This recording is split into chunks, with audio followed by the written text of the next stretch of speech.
Juan Kapitulo 6, versikulo 35.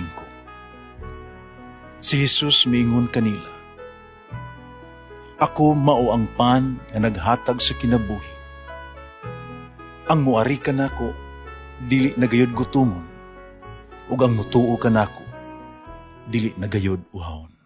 Mga puno Pan sa kinabuhi. maglikon unta sa mong pagtuo o gagaka kami sa pagtuman sa imong mahal nga kasuguan. Ang ginumanaakan ninyo, na Santos ng Ebanghelyo sumala ni San Juan. Si Jesus mingon ngadto sa mga Fariseo, Mulakaw ako ug mangita kamo kanako. Apan, mga matay kamo diha sa inyong mga sala. Dili kamo makaadto sa akong adtuan. Busa, ang kadagkuan sa mga Hudiyo miingon, siya miingon, dili kamo makaadto sa akong adtuan. Napasabot ba kini nga maghikog siya? As Jesus mitubag, Kamu taga dinhi sa yuta, apan ako gikan sa langit. Kamu taga dinhi sa kalibutan, apan dili ako taga dinhi. Mao nga sultihan ko kamo, mga matay kamo diha sa inyong mga sala. Mahitabo gayud kini, kung dili kamo mutuo nga ako, mao ako. Sa nangutana kaniya, kinsa ka ba di ay? Si Jesus mitubag, Ang gitug-an ko na kaninyo sukad pa sa sinugdan. Daghan ako ikasulti, ikahukom batok kaninyo. Apan matuod ang nagpadala kanako. Ug ang ako ang lamang nadungog kanigikan kaniya, may isulti ko sa kalibutan. Wala sa makasabot sa gisulti niya kanila, may tungod sa amahan. Busa miingon si Jesus kanila, Kung inyo nang iisa ang anak sa tao, hibaluan ninyo nga ako mao ako. Kung masayran unya ninyo, nga wala ako magbuhat sa akong kaugalingon kung pagbuot. Kung dili, nagsulti lamang ako sa gitudlo kanako sa amahan. Ug siya nga nagpadala kanako, nag-uban kanako. Wala ako niya pasagdi nga inusara. Kay nagbuhat man ako kanunay sa makapahimuot kaniya. Daghan nakadungog kang Jesus na nagsulti ni ining mga butanga nanuo kaniya. Ang Ebanghelyo sa Ginoo. Pasalamati ang Ginoo kay siya maayo. Ang iyang gugma mulungtad hangtod sa kahangturan. Pasalamati ang Diyos sa tanang mga Diyos. Ang iyang gugma malungtaron. Pasalamati ang Ginoo sa mga Ginoo. Ang iyang gugma balungtaron.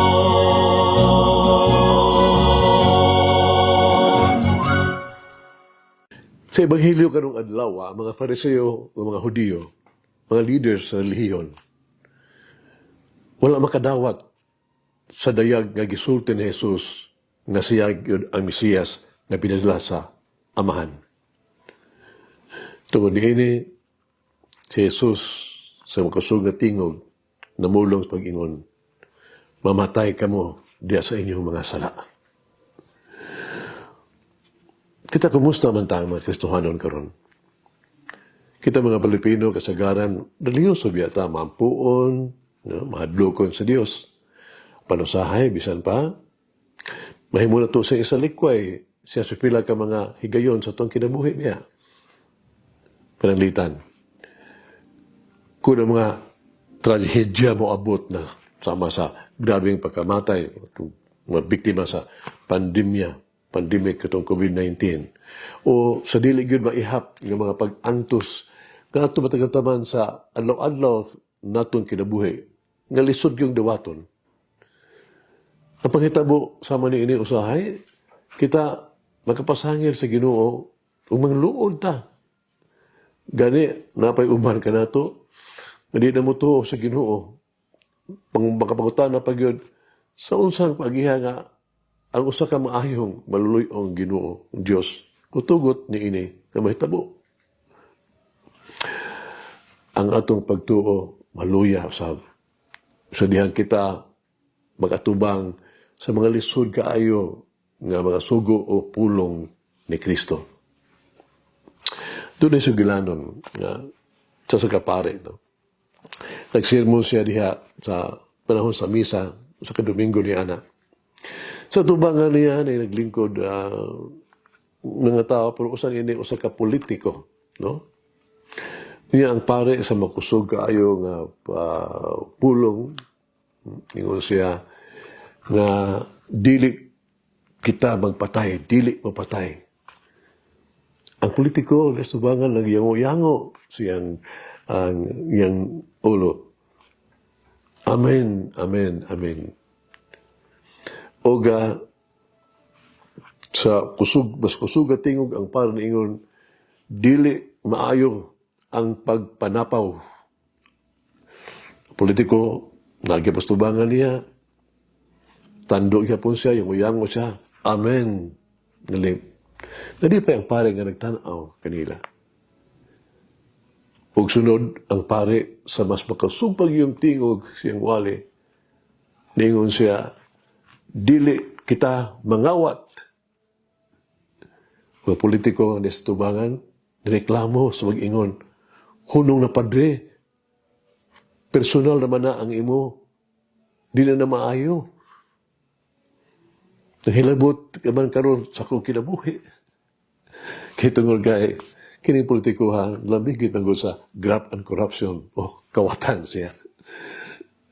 Sa'yo na kayo pagdawat sa mga pagtulungan ni Kristo ay basta dili kini makaigo nato. Apan sa panahon na maigo o matamaan kita, ay murason kita dayon ay mureklamo. Sama sa mga pagtulungan ni Kristo. Sabay ngon siya pasayloang imong kaaway. Diin ngon siya kapito sa tupak kanunay. Lisod ba na? Reklamo man ta. No? Sa mas pingon niya nga ako uso ka may akong tunon ala pasana ang imong krus ug sunod kaniya. Lisod kay na. Sa pagkitanuod, tinahanlang kita mag-ampo, no? Ano kita tabangan sa Dios nga mga tumata siyang gisulti. When Dios maayo og motabang yun. Panili niya ihatag kanunay ang ato ang gusto niya. Ang iyang ihatag mao ang makaayo kanato. Hinundaw biya nga si Jesus mismo, no? Ug ang iyang pagtulunan, wala kahimuti sa mga katawhan iyang panahon sa mga Hudiyo. Gani sa ilang pagsupa kaniya, isampot kin sa paglansang niya ni Kristo ngadto sa krus. Ug rason, tungod kay pamaagi sa Dios lahi sa ato ang pamaagi sa tao. Mao nga ilang ikondenar si Kristo. Mag-ampo kita. Amahan namo, naghangyo kami. Ngayon mong tabangan kami ug madala kining mensahe sa pagkabanhaw ngadto sa kalibutan. Ug tabangan mo kami sa kanunay sa pagsangyaw kang Kristo nga mo ang sa amo pagsangyaw tungod sa pagkabanhaw papakita kanamo nga siya ang kahulugan sa kasulatan. Kami nag-ampo ang pagkabanhaw magkapahinumdum kanamo nga ang kamatuoran mao ang kamatuoran gusto namo og dili. Panlabaw tanan, tabangay kami sa pagpahinumdum nga pagkabanhaw na pakita kanamo nga si Jesus maong hari gipangandoy sa among kasing-kasing. Amen. Mama Mary, encourage me to fix my eyes on the cross of Christ who died for me. Malagyan ng Diyos magagahom sa tanan, Amahan, Anak, Espiritu Santo. Amen. May the Lord of the divine mercy bless us all, heal us from all diseases and suffering. Ayun unta niya kita, tanang mga sakit na to lawas, o sa kalag, body and soul. In the name of the Father, the Son, and of the Holy Spirit. Jesus, I trust in you. Amen. Whoever eats the bread of life will never hunger, says the Lord.